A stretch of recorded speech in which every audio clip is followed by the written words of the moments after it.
pilot episode of the Fresh Start Project.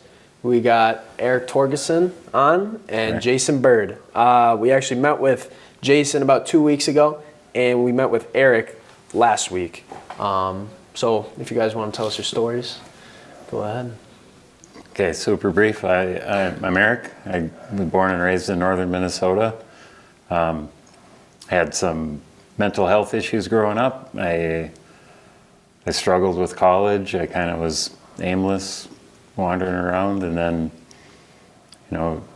got in some trouble with the law on and off for a while, and got out of prison in 2006, met my ex-wife, and I decided I needed to do something, so I went to college again to be an electrician, and I did that for several years, and ended up back in trouble, and now I'm working on getting my life back together. Mm-hmm. I'm Jason. I'm a 47-year-old recovering drug addict believer. Had mom and dad that were drug addicts and kind of didn't raise me the best. And in and out of behavioral stuff, medication, second chance programs. Kind of found my way a little bit with doing things like this with the community and trying to give back and have the question answer sessions instead of just the free talking, because I talk a lot. What's like a life skill or something that's maybe not like necessarily like helped you re-enter society, but something that you think is most important for me, like hold dear to yourself? Yeah, per se, to re-enter back into society. Find who you are, and then have a sense of direction. Mm-hmm. It's not, if you're just going into things like, I just want to live healthy, that's not really a goal. You have to. You need objectifiable goals. Yeah, here's, like, I want to have a house and a car. These are the steps I have to take to get there. I know exactly what you mean. So, wrestling and football coach in high school, he was very big into these goal sheets, and he'd give it to us at the beginning of the year, every year. And we'd have to write down our goals, long-term, short-term, weekly, monthly, and then our strategies to attain them. And they had to be quantitative, like measurable goals. And Smart how goals. are we going to get there? Exactly. And I've really carried that with me, and it's something that I use, for, a semester, for summer. And if probably this podcast. Honestly. And if you put it up on a wall or something that you see every day, it's a constant reminder to you to help you stay on track, to stay disciplined. We had a very athletic family through my school. That 3 brothers. They were all D1 wrestlers. And one of them lost the state championship his senior year. And he told my coach that it wouldn't happen again. And he put that goal sheet up in his second place medal, because he lost the state championship his junior year, on his wall.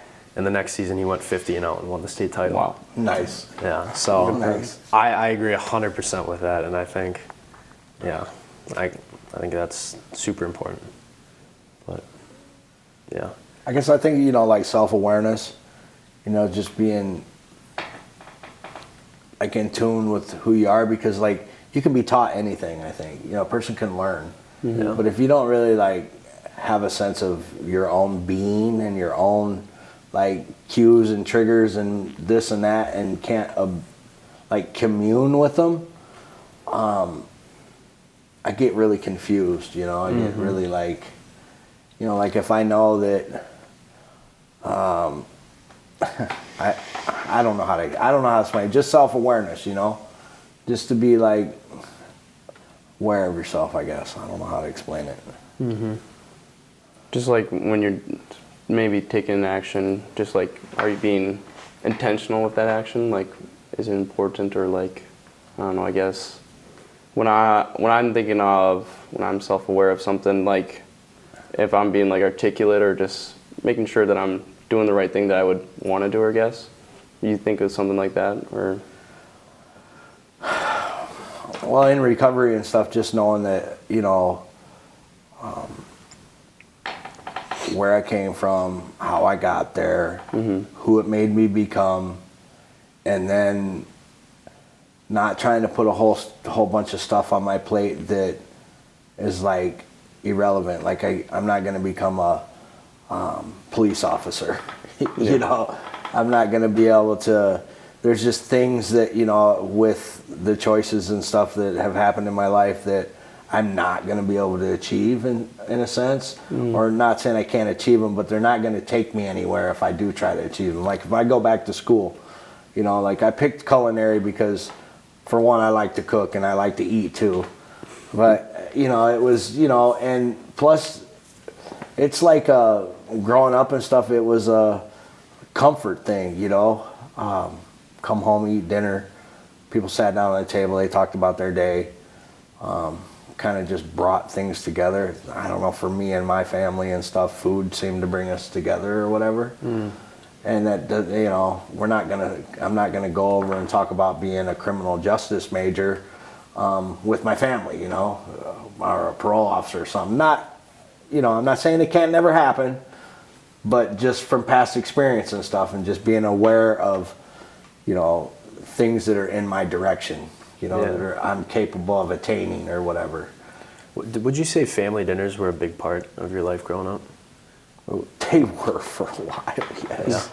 I don't mean to laugh, but yeah, there was a lot of, you know, a lot of good times at the table and meals and Stories holidays told. and, you know, barbecues, and, you know, it brought family together, you know. It brought brothers and sisters and cousins and stuff, and everybody would, oh, we're having a barbecue. Everybody come to eat, you know. Yeah, there's nothing better. And that's honestly like half the reason I wanted to start the podcast, is because the podcast isn't, I mean, yeah, you're in this environment and this setup, but the podcast at its core is just conversation. Like a podcast could be, you know, telling stories around a campfire. It could be telling stories at a family dinner or at a barbecue, or, you know, sharing memories at like a holiday. Because really all it is just face-to-face conversation, you know. And I think that's honestly like a lost art. Just like straightforward. Exactly. Like true-minded conversation. Straightforward. It's genuine. Genuine conversation. You know, just to is bring such some a genuine aspect to stuff or whatever. And that's huge. And I think COVID obviously put a damper on it, but in a lot of ways, I think people are starting to realize how important it is and how good it feels to just talk to people face to face. And yeah, I think that's what this podcast is about, really.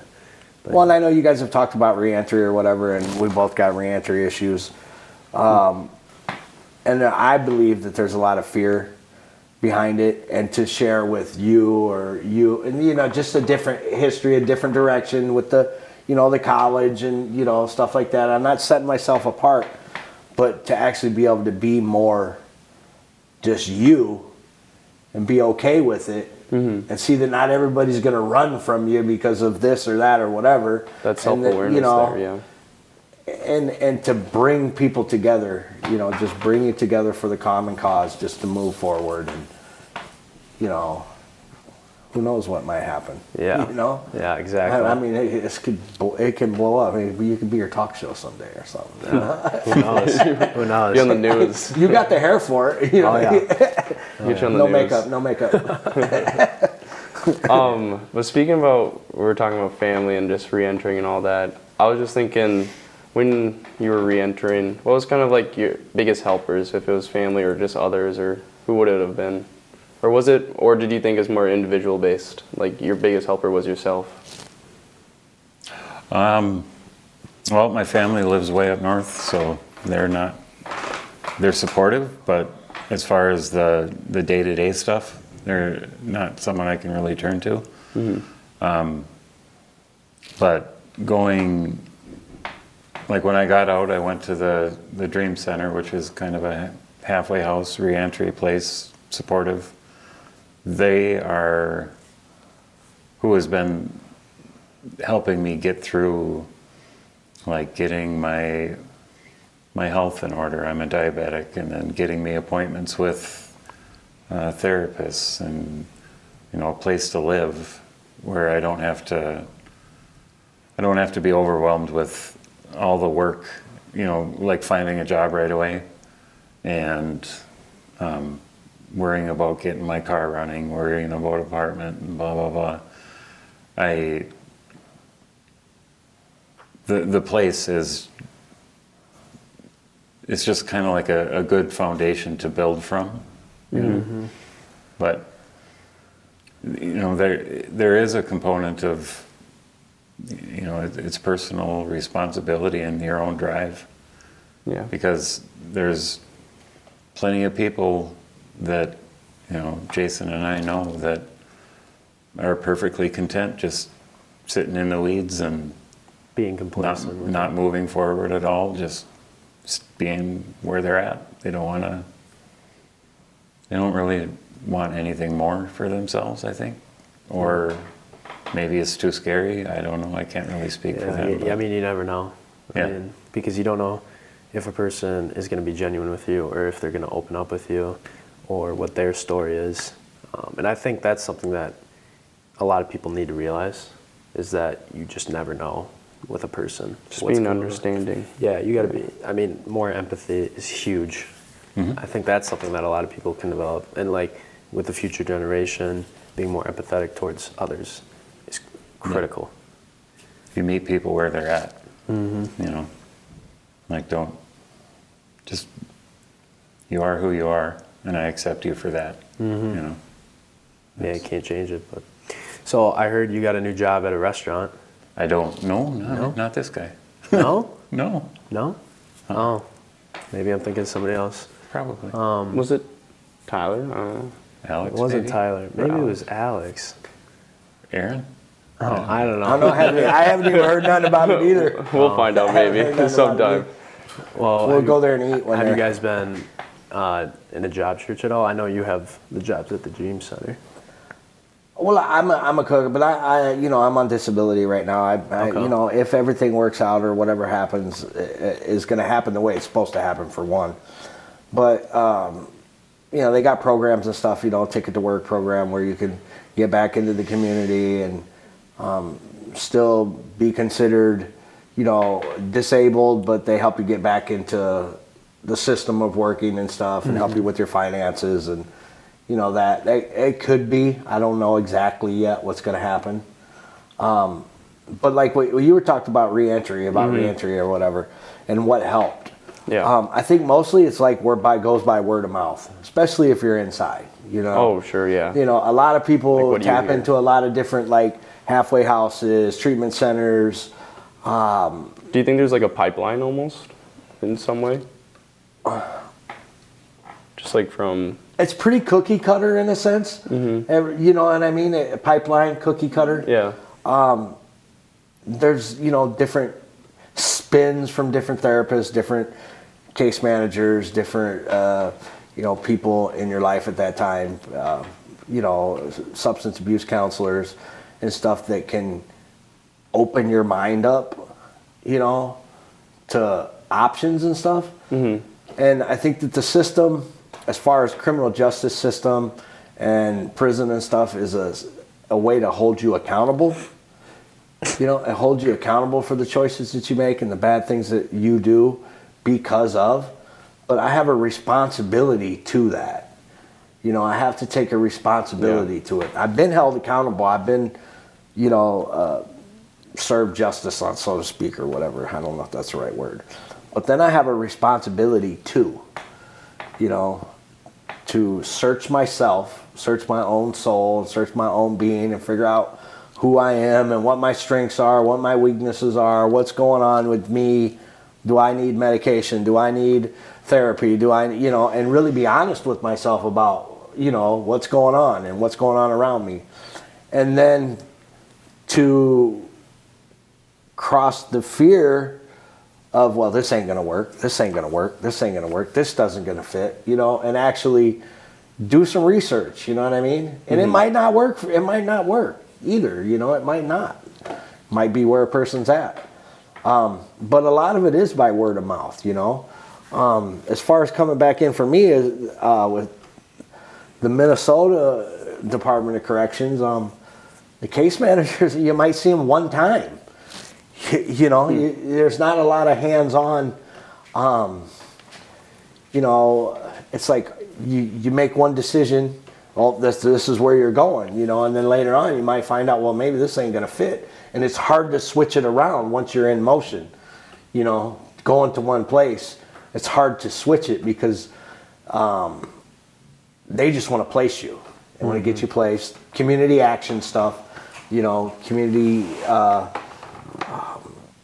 behavioral stuff, behavior modification or whatever, and get you placed and get you housed and get you there. And then you start afresh, you start all over again. You got to go back through the treatment center. You got to go back through the meetings. You got to go back through the therapist. You got to go back through the psychiatry. So it tends to be wishy-washy in a way. It ends up wishy-washy in your head, and I lose like my own self in it. Because you can, like you said, goals, short-term goals, stuff. You sit down and you do, and they talk about it a lot, and transitions and stuff, long-term goals, short-term goals, 1 to 3 years, 5-year goal, and then what's your 10-year goal, and come up with ways to get there and stuff. I never thought about it like that. Just like the transition, you almost could lose like a sense of identity from it. Just like with all the things that you kind of have to, I don't know, avenue or like go through can be kind of tough too. Because once you get it in your mind, the best plan is one you execute. Yeah. The best plan you can have is the one that gets executed. Yeah, that's so and true. if you don't have the proper skills to execute it, and you reach out for the help, and then it's not there, it's like a bottomless system. You just end up falling back in the rut of it again. Right. And you gotta, and thankfully so, sometimes through the word of mouth and through some of the comfort of word of mouth system, and that's not case management and that type of stuff, your community, they can help throw you a lifeline a little bit to help pull you back up and boost you back up, if you got good people in your corner. So, it takes a support system too. Which I'm sure you found at the Dream Center. Yeah, I got a pretty good support system at the Dream Center. Community.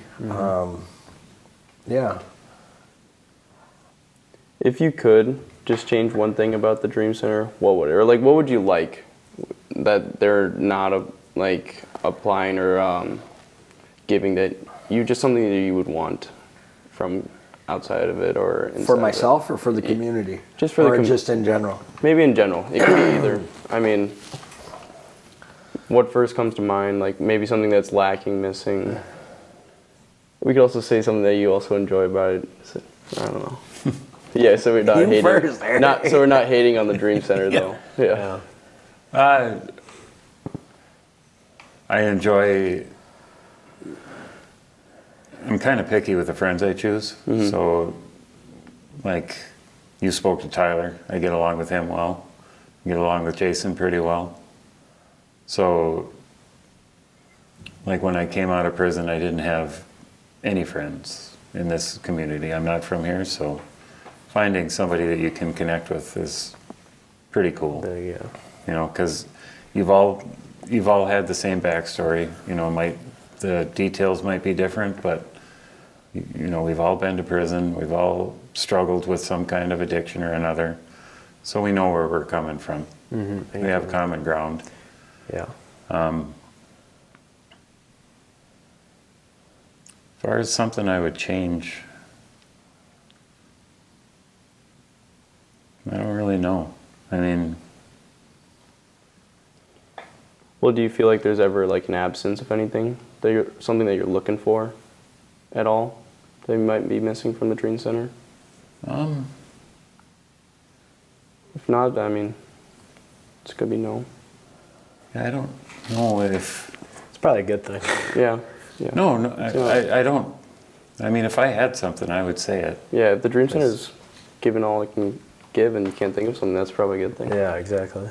I don't know. Maybe the cooking could be better. Oh, yeah. Okay, that's a good one.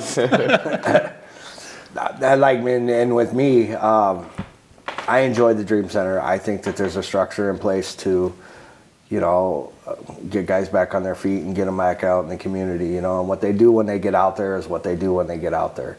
But there is a lot of resources and stuff that are available through the leadership there. I think if I was to like try to change one thing, now this has to do with the community too, though, the people that are there, and it comes down to the self-awareness as far as like daily responsibilities, you know. And I lack on it sometimes too. I'm not going to say I'm perfect or nothing, but there's a vocational setting there too that people miss, you know. Some guys don't have a, you know, a job history. Some guys, you know, are only groomed in one area or only had one career or whatever. But there's a lot of little things around there that pastor allows. And I don't know if he thinks about it like that or not, or if he just wants stuff done. I can't say for him.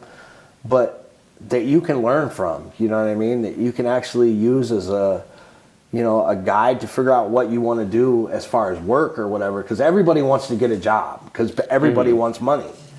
You know, it's important. Funds are restricted when you first start out and you re-enter and stuff. And I get it, you know, you want to get out and conquer the world, but you have to be practical about it, you know, as far as what you can achieve or what you can learn. And just that discipline to like do the little things or stuff is going to carry on. And I call it vocational, you know, instead of a chore. You know, it's a vocational. And maybe if it was reframed that way a little bit, there might be more people that adhere to it. I don't know.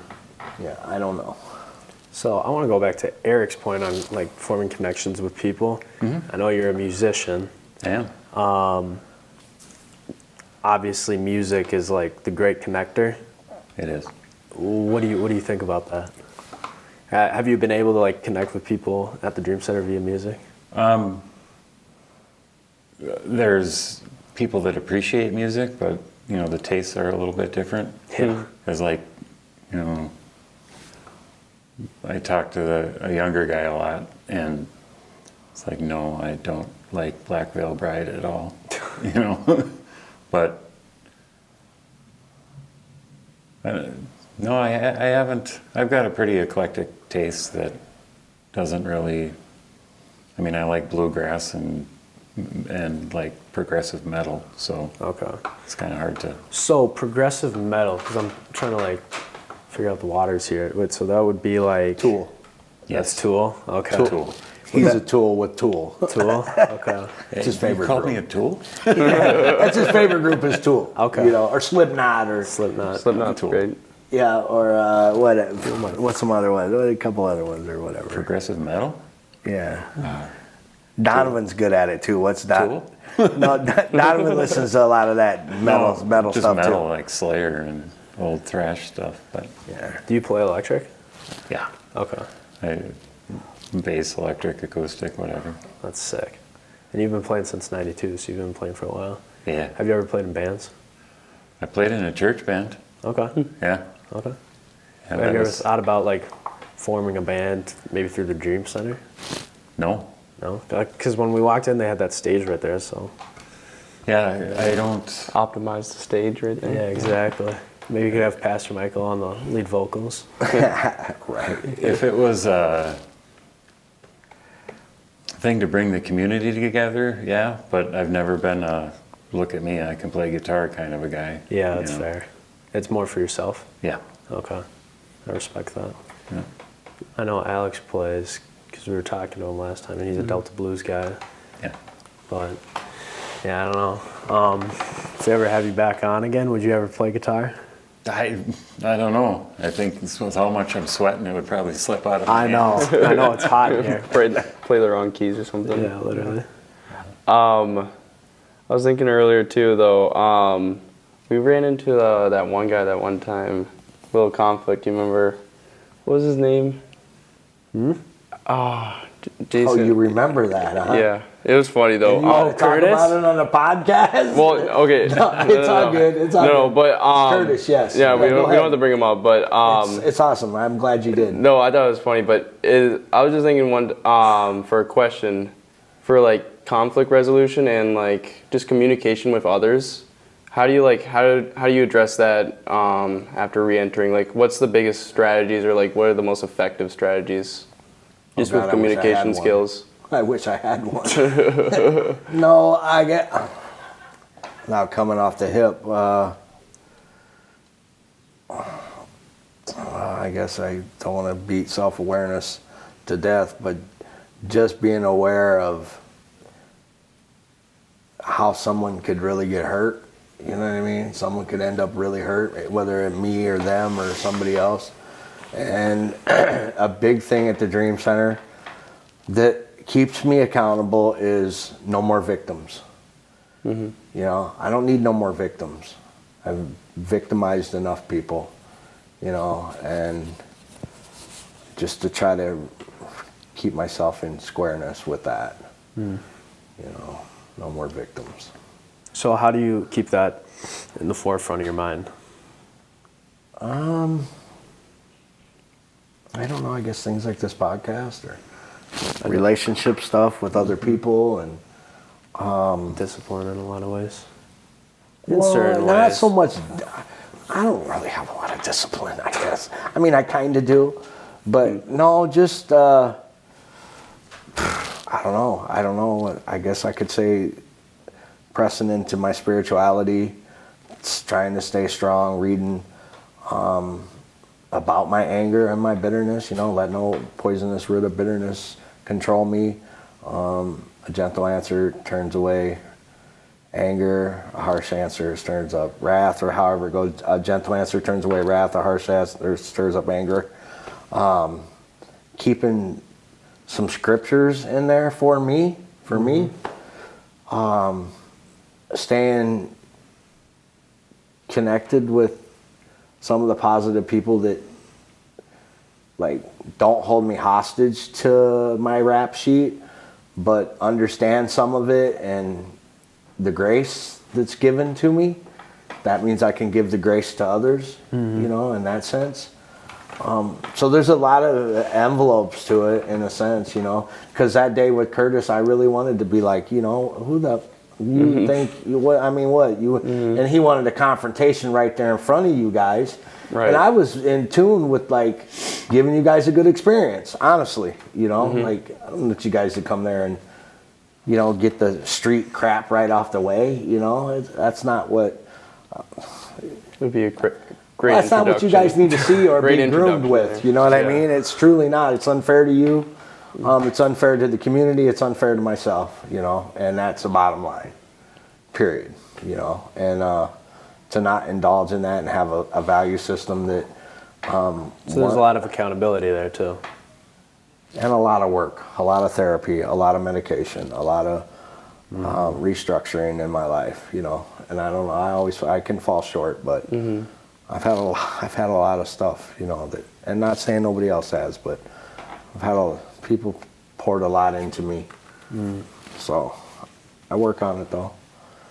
Confrontations can happen like that there though, you know, in a sense. Communal living, 45 guys that have been, you know, institutionalized, locked in a box, told lies by the, you know, to, you know, and it just brings up, you know, all the, you know, childhood trauma and stuff that happens for most of us that are there, you know, or even. It's like a switch.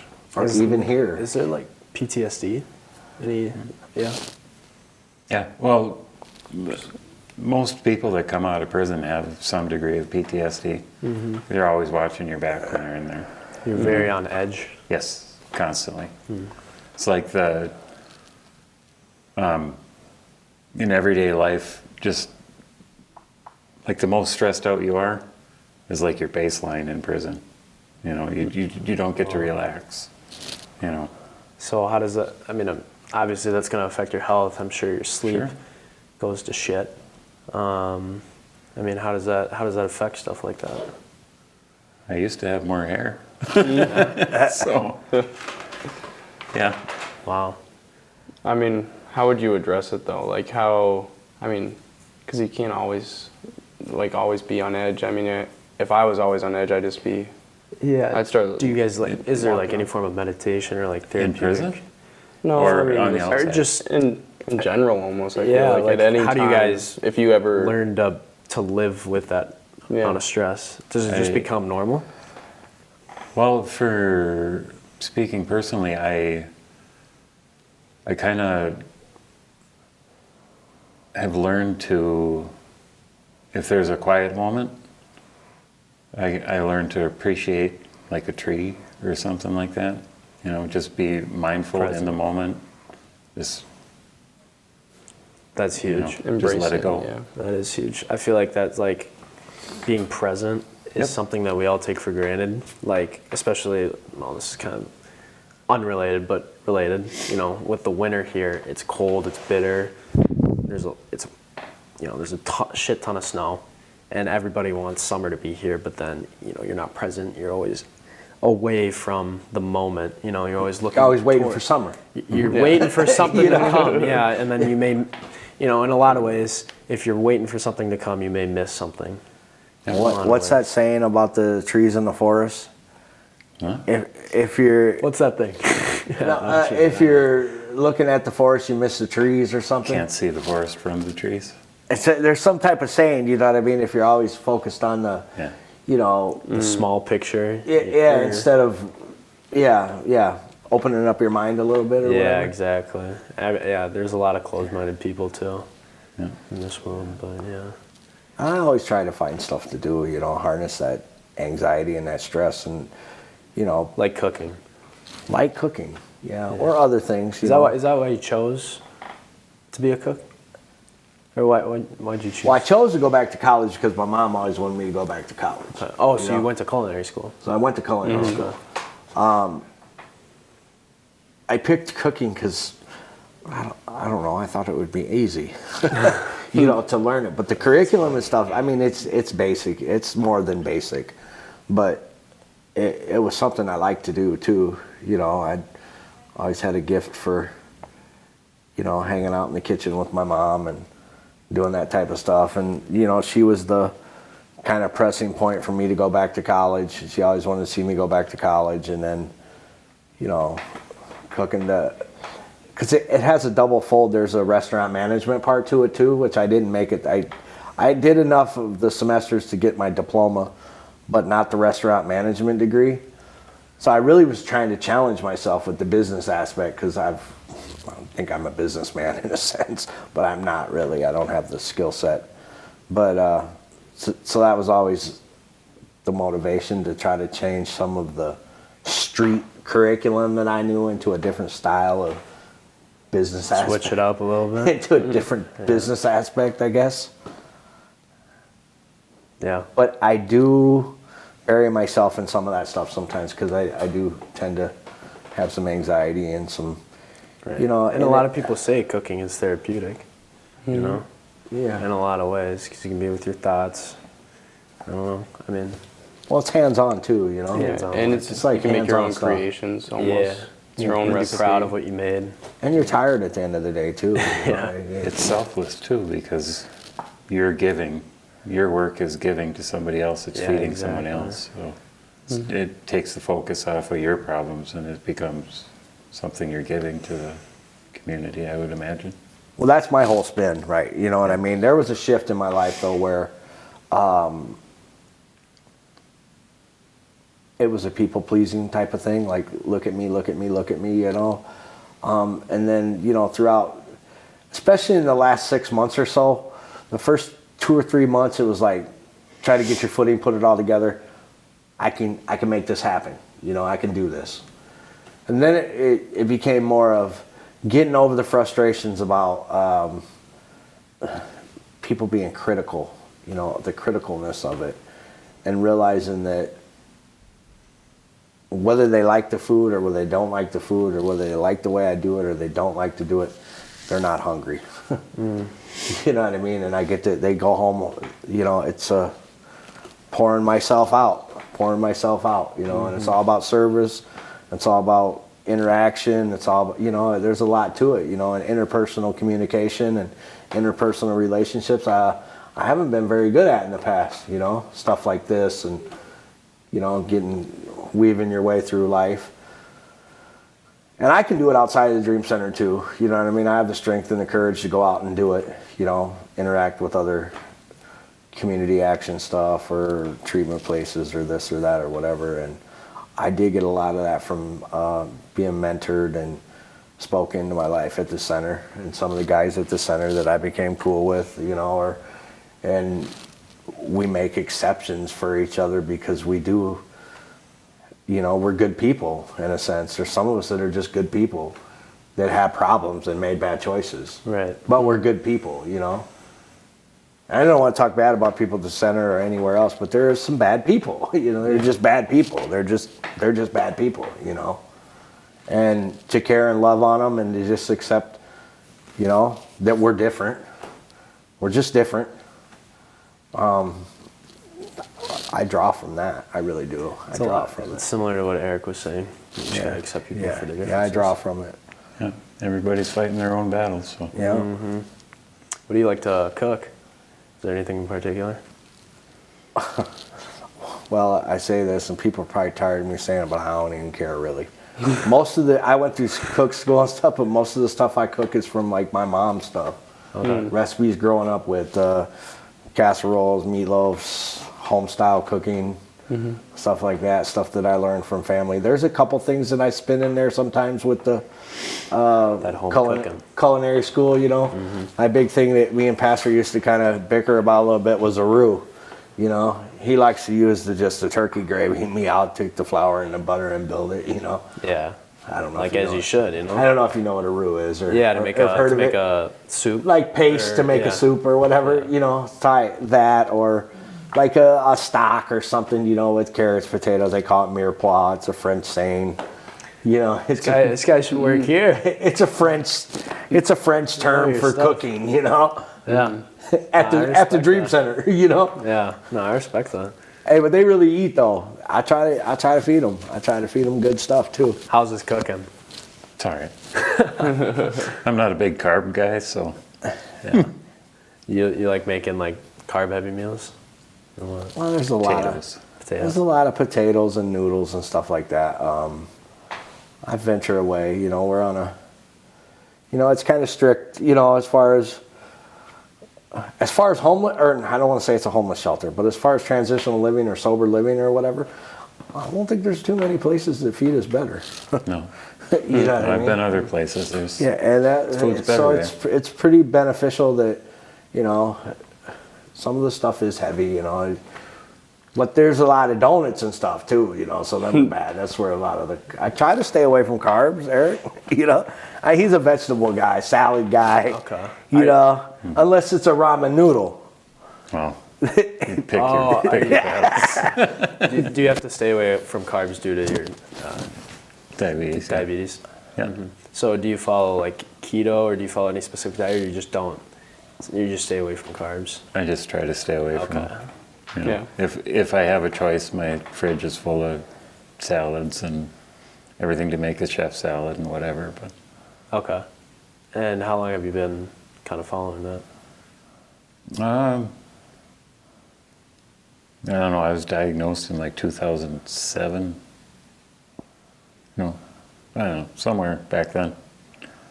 But so roughly around there. And I don't really have tight control on my blood sugar levels, but Yeah. I'm still kicking. And I'm not 400 pounds, so. Yeah. Good. But like addressing the Dream Center, though, I want to say one more thing too. Okay. I think it's cool. As far as being there, I've learned so much from some of the guys there that they don't even realize. You know, like there's carpenters there, there's electricians there, there's roofers, there's, you know, other cooks, there's maintenance guys. You know what I mean? There's so many different skill sets of people, and some are good at it, some are better at it. But I've learned some carpentry skills from guys there. I learned a little bit about not techie stuff with Eric. You know, he kind of showed me some techie stuff.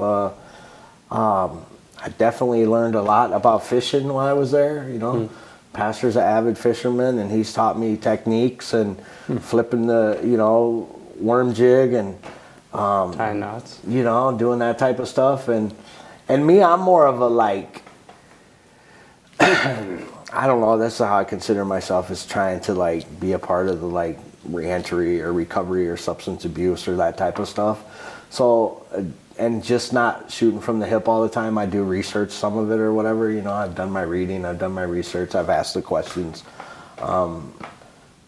You know, and I think that gets missed a lot because there is a lot of like, oh, you should do this or you should do that or you should do this, and I try not to get into that really. I mean, there's some things that I think people should do that they don't do. Just like somebody knows how to do something and I should do it that way. You know, I just have a different approach, psyche than other people have, you know. But I've really learned a lot there, man. I've learned a couple things. We got a guy there now that's he was an engineer, you know. He was I don't know his exact title or whatever, but he can do blueprints, he can do all kinds of stuff. He's smart as hell, man. You know, but he's just a drug addict like I am. But he's got a lot of stuff that I've learned from that guy, you know what I mean? From just being, you know, in tune with him and talking to him, putting our differences aside, putting it aside for a little bit, and not being so like rigid about who's in my community. And that's huge. You know, you can obviously get an education and learn things through there, but you can learn through just meeting people and forming relationships and talking to them. Like my current job here, I work on grounds crew here. And, you know, I picked up guitar last summer, so I came in and, you know, I had 3 months under my belt. And my boss, he'd been playing guitar, you know, for most of his life. And you can just pick his brain day in and day out, and you start to learn things, you know. I mean, separate but related, but still, yeah. I mean, I feel like it's definitely an asset to tap into if you catch it. I mean, and I'm terrible about it. I'll ask, how many questions have I asked you about stuff? You don't know. How to program how to program that, how to reset the email, how to structure this, you know, how do I set this up on my phone? How to check the Wi-Fi. Yeah, you know, just instead of being stuck in my own rut, you know. Well, okay, we'll go this direction. Yeah. But all right, well, I don't know if you have any other questions or if you guys have anything that you want to talk about in particular. I guess I'm more used to like the criminal justice students or whatever, and I'm not sure what your guys' majors are or how this whole thing came about with Professor Nash or whatever. I mean, that's the class this is for, right? And what's the class and the outlook or whatever? So the class is like a seminar on incarceration. Okay. And we were partnered with the Dream Center, and the original project would be to interview the residents or any residents available and make 3 different videos, you know, based on your topic. So our topic is life skills, and then we had the idea to bring people in for the podcast. So you guys obviously came in and have, you know, just a more natural conversation. And make it bigger than the class. Oh, okay. Cool. Yeah, so they more personalized. Yeah, way more personalized. They started way with more like informal, way more natural. primary research with the interviews, but we wanted to like take a step further. And like when we interviewed you, it felt like I thought a conversation would have been great, but obviously we came in originally with like an interview in mind, which is less organic than like a podcast like this. You know what I mean? Right. And I think, you learn a lot more from this, I think, than just a set-up interview, I guess. I think you just find out new information that maybe you wouldn't know, maybe even about yourselves. You shared something that you maybe normally don't, but yeah. Well, we only have what we have by giving it away, you know. And we sharpen each other's skills and understanding by doing things like this or being a part of the community. And then just trusting in it. You know, building trust through relational stuff like this is big for me. Yeah, so I enjoyed it. Perfect, yeah. All right, well, Jason, appreciate it. Yeah. Eric, thanks for coming on. I'm like stuck to the chair. I would shake your hand, but thanks for watching. We'll be continuing these podcasts in the coming weeks. Look for them soon. So thank you.